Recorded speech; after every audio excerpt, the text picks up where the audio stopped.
Thanks for downloading our webinar campaign. In this video, I'm going to walk you through the next steps that you need to take to get this campaign up and running so that you can knock your next webinar out of the park.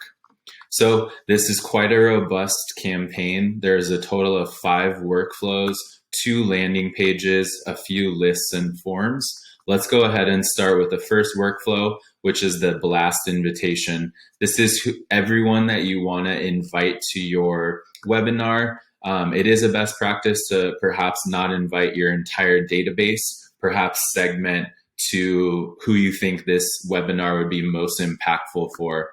Once that's decided, all of the workflows are centered around a specific date. So right now you can see here, this is December 31st, 2021. Please go in here and adjust your date so that your workflows will all center around when your webinar is taking place. Once that's scheduled here, you can see in the invites, they send a series of invitation emails.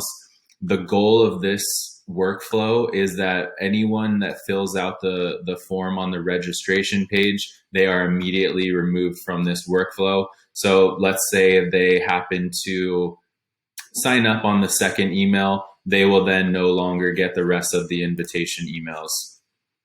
This is the confirmation workflow, which simply lets the user know that as soon as they have signed up for the webinar, hey, you're now enrolled here. Please show up on this date and time and join the webinar. They will be added to this static list, which is webinar registrants, so that at any time you can see who has signed up for the webinar.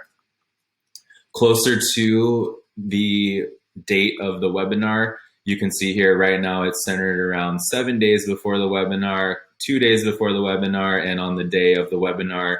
All of us are familiar with getting reminder emails. It's okay to send 2 or 3 because everyone is so busy that sometimes we forget when a webinar that we signed up for is taking place. Also, there's a follow-up workflow. So anyone that's attended the webinar will be entered in this workflow. Feel free to add any emails, send their recording, send any other assets that you think might be relevant to your post-webinar experience.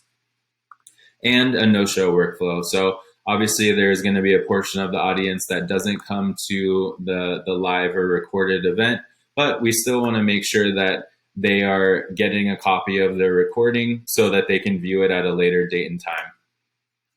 The landing pages are pretty simple. One of them is an on-demand page. So this is where you would upload a video recording of your webinar, name it.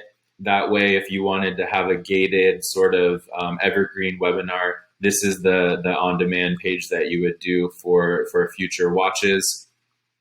And then here's the registration page. So it's a little tight with how my screen is. We do leave some instructions as far as how this page should best look.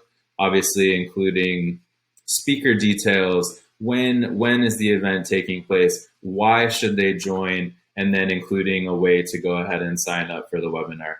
So that's it. Depending on whether you're using Zoom or GoToWebinar or any other webinar service provider, that's how you would set this up within the context of a HubSpot campaign.